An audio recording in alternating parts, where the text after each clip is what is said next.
Mutual funds మీద December 19న wealth వ్యాగాన్ మరియు మిరే assets సంయుక్తంగా కండక్ట్ చేసే ఎడ్యుకేటివ్ వెబినార్ కి రిజిస్టర్ అవ్వండి. సౌత్ ఇండియాలోనే బిగ్గెస్ట్ సారీ స్టోర్ మన వారాహి సిల్క్స్ మన విజయవాడ ఎంజీ రోడ్ లో ప్రారంభం.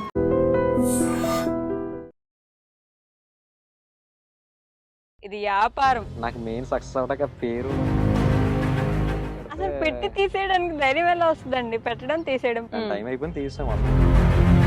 స్టార్టింగ్ నర్సరీ పెడదామని వచ్చారు హైదరాబాద్ కి. మొత్తానికి అన్ని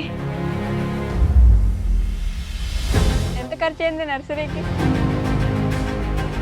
ఫస్ట్ నుంచి కూడా అప్లై చేసి పెట్టారు మీరు బిజినెస్. ఈ డబ్బులు కాదు. ఒకసారి టైం కలిసి రాదు, తర్వాత కొన్ని ఇష్యూల వల్ల. సబ్స్క్రైబర్స్ ఏమంటారు? మీకు వచ్చే కాంప్లిమెంట్స్ కామెంట్స్ ఎలా ఉంటాయి? చాలా మంది అనేది ఏంటంటే నువ్వు దేని మీద స్టాండర్డ్ గా ఉండవా, నువ్వు ఎందుకని వ్యాపారాలు మారుతావు అని అంటానే ఉంటారు. నర్సరీ పెట్టినప్పుడు కూడా ఇదేం రోజులు చేస్తావు, ఇది ఎప్పుడు తీసేస్తున్నావు. యూట్యూబ్ నుంచి ఎంత సంపాదిస్తున్నారు? యూట్యూబ్ నుంచి ఒక టైంలో నేను కూరగాయలు చేసిన టైంలో నేను మంచి రెవెన్యూ తీసుకున్నాను. ఎవరైనా కొత్తగా బిజినెస్ పెట్టాలనుకునే వాళ్ళకి చేయొద్దు అనే మిస్టేక్స్ ఏంటి? ఓ వ్యాపారం కానీ ఏదైనా మొదలు పెడుతుందంటే కనీసం అవగాహన ఉండాలి దాని మీద. ది మోస్ట్ హ్యాపీయెస్ట్ మూమెంట్ ఏంటి ఇప్పటి వరకు మీకు? నాకు నా 2 పిల్లలు పుట్టడం. ది మోస్ట్ సాడెస్ట్ మూమెంట్ అలా? తమ్ముడు యాక్సిడెంట్ లో చనిపోయాడు.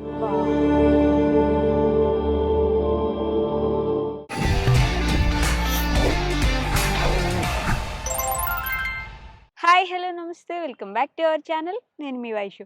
వ్యాపారం చేయాలి అంటే ఎవరైనా బిజినెస్ చేస్తున్న దగ్గరికి వెళ్ళి ఒక 6 నెలలు వాళ్ళ దగ్గర పనివాళ్ళలాగా పనిచేసి వ్యాపారం నేర్చుకో అని అంటుంటారు. అది ఎంతవరకు నిజం అనేది నాకు మాత్రం తెలియదు. కానీ ఇప్పుడు నాతో పాటు నా గెస్ట్ మాత్రం తన మీద తనే చాలాసార్లు ఎన్నెన్నో రకాల బిజినెస్లు ఏవేవో బిజినెస్లో అడుగుపెట్టి బయటకు వచ్చి అంటే పాఠాలు ఎవరి దగ్గరకు వెళ్ళి కాదు, నేనే పెట్టి నేర్చుకుంటా అన్నట్టు నేర్చుకున్నారు.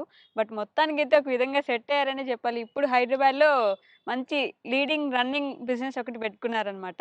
ఇంకెవరో కాదు, ఇది వ్యాపారం ఛానల్ నుండి పవన్ గారు ఉన్నారు. పవన్ గారితో చాలా విషయాలు మాట్లాడేద్దాం. హాయ్ అండి, నమస్తే. నమస్తే అండి. ఎలా ఉన్నారు? బాగున్నానండి. పవన్ గారు ఏ ఊరు మీది? రాజమండ్రి దగ్గర అండి, మండపేట పక్కన వల్లూరు అని ఓకే, మా ఊరండి. అటు సైడ్ కొంచెం ఎటకారం ఎక్కువ ఉండాలి కదా? ఉంటదండి ఎటకారం, ఉంటుందా? అయితే అదే వస్తుంది. అది అది మ్యాండేటరీనా అందరికి? లేదండి, బ్లడ్ అండి. బ్లడ్ మ్యాండేటరీ కూడా కాదు, కాదండి, బ్లడ్ అండి. బ్లడ్ లో ఉంటుంది. బ్లడ్ లోనే కానీ ఉంటుంది. మంచి మనసున్న వ్యక్తులను కూడా అంటుంటారు. లేదండి, ఎటకారం అలాగే ఉంటది, ఆ గౌరవం కూడా అలాగే ఉంటది. ఇప్పుడు ఎలా అంటే ఇప్పుడు నేను మీతో మాట్లాడినంత సేపు యావండి అన్నట్టు మాట్లాడతాను. ఆ గౌరవం అలాగే ఉంటది, ఆ ఎటకారం అలాగే ఉంటది. అది బ్లడ్ లోనే వస్తుందండి. అది రెండు మిక్స్ అది ఉంటది. మనిషిని బట్టి రాదు. అది అది చిన్నపిల్లడు అవన్నీ పెద్దోడు అవన్నీ ఎవరైనా ఆ యావండి అనేది మాకు ఆ ఊతపదం కింద గౌరవం అలాగే వస్తుంది. ఓకే. దాన్ని చాలా మంది ఎటకారంగా కూడా తీసుకుంటారు. అంటే ఇప్పుడు ఇక్కడ మేము యావండి అని మాట్లాడతాం, ఇప్పుడు మనం రెస్పెక్ట్ ఇస్తాం, యావండి అంటాం. కొంతమంది ఉంటారు అందరు నన్ను, కొంతమంది ఉంటారు ఎలా అంటే మా స్లాంగ్ని లేదంటే దీన్ని, ఇప్పుడు నేను భాషల పరంగా మాట్లాడలేదు, ఒక్కొక్కరు ఉంటారు ఎవరైనా దాన్ని కూడా ఎటకారంగా తీసుకుంటారు. అది మాకు గౌరవం. అది అవతల వాళ్ళు ఎవరు అవనే ఏదవనే మేము ఏమండి అంటూనే మాట్లాడతాం. రెస్పెక్ట్ ఇస్తారు, రెస్పెక్ట్ ఇస్తామండి. అది కంపల్సరీ, అది మాకు మా బ్లడ్ లో ఉన్నది. అది గోదావరి వాళ్ళు ఎవరైనా ఏమండి అన్న మాట ఫస్ట్ నోట్లోంచి వచ్చేది ఏమండి ఏమండి అంటారు. ఇటు సైడ్ నుంచి అదే వెటకారంగా డైలాగులు కూడా వేస్తూ ఉంటారు. లేదు లేదండి, ఎటకారం ఉంటదండి, ఉండకుండా ఉండదు. అది రెండు సరదాగానే, అది అవతల వాళ్ళు మరీ ఇబ్బంది పెట్టేంత ఎటకారాలు అయితే ఉండవు. ఉండాలి. ఏదో సరదాగా ఒక టైంకి తగ్గ ఒక జోక్ అంతే. మేము గోదావరిలో అండి అని డైలాగ్ వస్తుంది.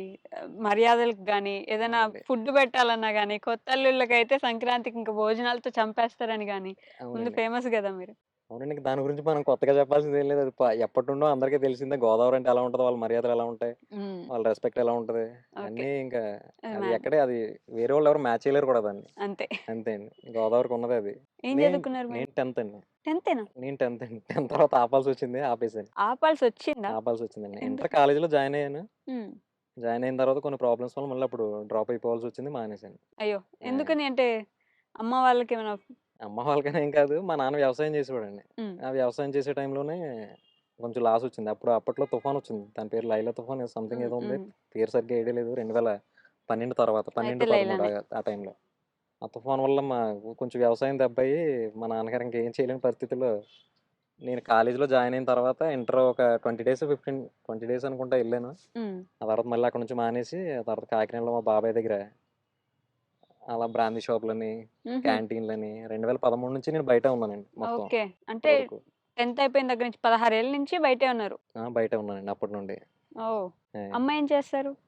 హౌస్ వైఫ్ అండి. House wife. ఆ, ఇప్పుడు నాన్న వ్యవసాయం చేస్తున్నారు. ఇప్పటికీ వ్యవసాయమే అండి. ఇంకా వదలలేదు ఇంక అప్పటికి. ఆహ్, ఇక్కడ ఉండేవాడు, నా దగ్గర ఉండేవాడు, కానీ ఇక్కడ ఉండలేకపోతున్నాడు హైదరాబాద్. అలవాటు అలవాటు లేదు. ఇంకా అక్కడికి అక్కడుండేవాళ్ళు అలవాటు పడిపోయిన వాళ్ళు ఇంకా ఇక్కడికి రాలేరు. రాలేరు. ఇంకా వ్యవసాయానికి మట్టికి అలవాటు పడిపోయారు, ఇంకా అక్కడే ఉంటున్నారు అప్పటి హ్మ్. నుండి. కానీ అంటే ఇప్పుడు మనం ఏదైనా బిజినెస్ మీరే అనుకోండి ఒక బిజినెస్ పెట్టారు. లాస్ వస్తుందంటే మనం దాంట్లోంచి వెళ్ళిపోతాం. ఒక జాబు సాలరీ పెరగట్లేదంటే వెళ్ళిపోతాం. కానీ వ్యవసాయం చేసేవాళ్ళు మాత్రమే వాళ్ళు మారరండి ఇంకా. ఎంత ఇంకా లాస్ అందులోనే రాని వెళ్ళిపోవాలి ఇంకా. కొట్టుకొని పోని. వాళ్ళు అదే మట్టిని నమ్ముకొని అంతే అండి. అట్లే ఉండిపోతారు. అంతగా వ్యవసాయం చేసి ఓపిక లేకపోతే అదే చేలో పనిలోకి వెళ్తారు తప్ప వాళ్ళు వేరే చేయలేరు ఇంకా. వాళ్ళు దానికి అలవాటు. మా నాన్న బెస్ట్ ఎగ్జాంపుల్. ఇప్పుడు నేను ఇక్కడ ఉన్నాను, నేను ఎంతో కొంత సంపాదించుకుంటున్నాను, పర్లేదు. హ్మ్. అంటే మరీ అంతంత కాదు, కానీ నేను ఎంతవరకు నేను సంపాదించుకుంటున్నాను. నేను మా నాన్నని పని ఇవ్వగలను. అంటే పోషించగలరు. నేను మా నాన్నకి నేను పని ఇవ్వగలను. అంటే ఎలాగా అంటే వేరే అనుకోకండి. అంటే నేను మా నాన్న నా దగ్గర హ్మ్. ఏదో ఒకటి చేసుకుంటా, నాతో గడిపి నాతో ఉండొచ్చు, నా పక్కన ఉండి ఏదో ఒకటి చేసుకున్నా, నాకు ఎలాగ మనుషులు అవసరం, నాతో పాటు ఉండి చేసుకోవచ్చు. హ్మ్. నాకు తోడుగా కూడా ఉండొచ్చు. ఇంకొకటి అది కూడా వాళ్ళకి అవ్వట్లేదన్నమాట. ఇంకా హ్మ్. నేను ఇంకా అందులోనే ఉంటాను. ఇంక నాకు వ్యవసాయం సుఖం. నేను ఇంక ఇక్కడికి రాలేను. హ్మ్. ఇంతకుముందు 10 ఎకరాలు సేమ్ చేసేవాడు. ఇప్పుడు అదే రైతు దగ్గర పనిలోకి వెళ్తున్నాడు. అయ్యో! రోజుకి 800, 1000 రూపాయలు పనికెళ్తాడు. అవునా? 10 అంటే ఎకరాలు పోయినాయా? మాది కాదండి, కౌలుకి. కౌలుకి చేసేవారు. మాకెక్కడుంది 10 ఎకరాలు. కౌలుకే అండి. ఓకే. కౌలుకే చేసేవాడు. కౌలుకి చేసిన తర్వాతే లాసొచ్చింది. లాసొచ్చిన తర్వాత ఇప్పుడు అదే రైతు దగ్గర పనికెళ్తున్నాడు. మళ్ళీ పనికెళ్తున్నారు. ఇంకంతే అండి. ఇంకా మనం వాళ్ళని ఇంక ఎక్కువ ఫోర్స్ చేయలేం మనం. హ్మ్. వాళ్ళు దానికి అలవాటు పడిపోయారు. మనం ఇంకా అంతకంటే ఇబ్బంది పెట్టలేం. హ్మ్. మా ఏమో అమ్మని ఫార్మింగ్ అడుగుతానండి. చేసేవాళ్ళు అంతే. అంతే. అర్థం మా కాదు నాన్ననే నాకు. కాదు, చాలా మంది ఉన్నారు. నేను చాలా మందిని బోలెడన్ని నేను లైవ్‌లోనే చూసాను. ఆ, రైతులు. అవునండి. రైతంటే ఇంక రైతే. జీవితం ఇంకంతే అండి. అయిపోయే వరకు రైతనే బ్రాండ్ అది పోదు ఆళ్ళకి. పోదండి. హ్మ్. సో, మీరు 10th తర్వాత ఇంకా అప్పటి హ్మ్. నుంచే బిజినెస్ ఏదో ఒకటి బిజినెస్‌లో ఏం కాదండి. పనులే అండి. క్యాంటీన్‌లో చేశాను. మా బాబాయ్ జేఎన్‌టీయూకే ఉంది కాకినాడ. ఓకే. అందులో క్యాంటీన్ అండి మా బాబాయ్‌ది. హుహు. అందులో క్యాంటీన్ అయితే అందులో కొన్ని రోజులు చేశాను. తర్వాత మళ్ళీ అక్కడి నుంచి బ్రాందీ షాపులు మా బాబాయ్ ఆళ్ళయే పార్ట్నర్‌షిప్ ఉండేది మా బాబాయ్‌గా షాపుల్లో. ఓకే. ఎస్‌వీఎస్ వైన్స్ అని. అప్పుడు నేను దాంట్లో బ్రాందీ షాప్‌లో బాయ్ కింద చేశాను. హుహు. ఆ తర్వాత అక్కడి నుండి లారీల మీదకెళ్ళాను. మళ్ళీ లారీలు. లారీ డ్రైవింగా? డ్రైవింగ్ కాదండి. క్లీనర్. డ్రైవింగ్ కూడా చేశాను. ఆహా! క్లీనర్ కిందెళ్ళాను, డ్రైవింగ్ చేశాను.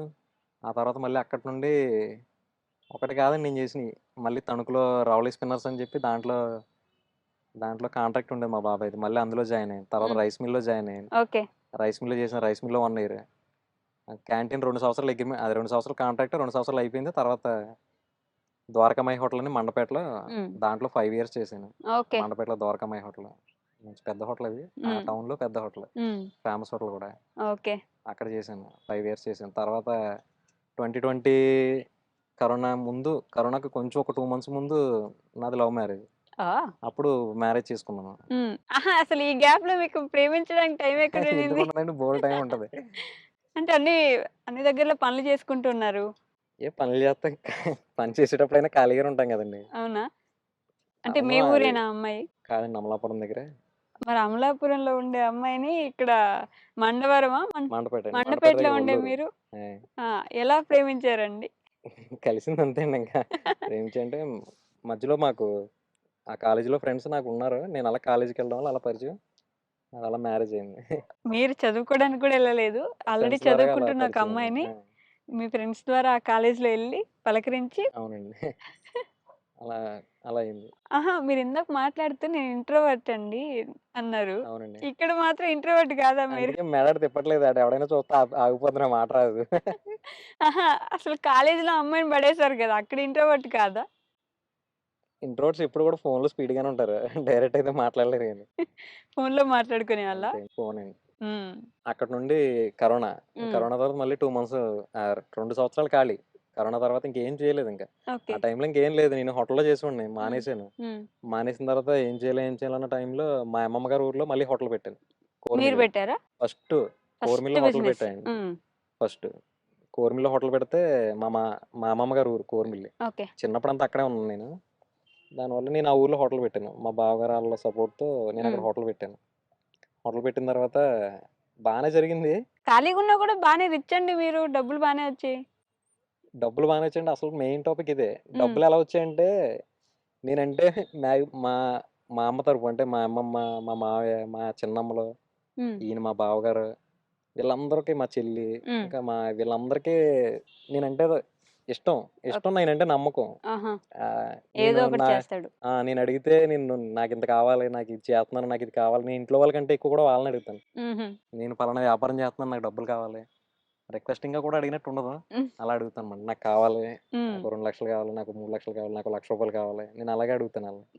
వాళ్ళకి నేనంటే ఇది ఏమో ఈడేదో చేస్తున్నాడు కదా! పోనీలే ఇప్పుడైనా బాగుపడతాడని చెప్పి ప్రతిసారి నాకు తెచ్చిచ్చారు. అవునా? ప్రతిసారి వాళ్ళ దగ్గర లేకపోయినా ఎవరో ఒకరి దగ్గర తెచ్చివ్వడం, లేదంటే వాళ్ళు గోల్డ్ పెట్టివ్వడం.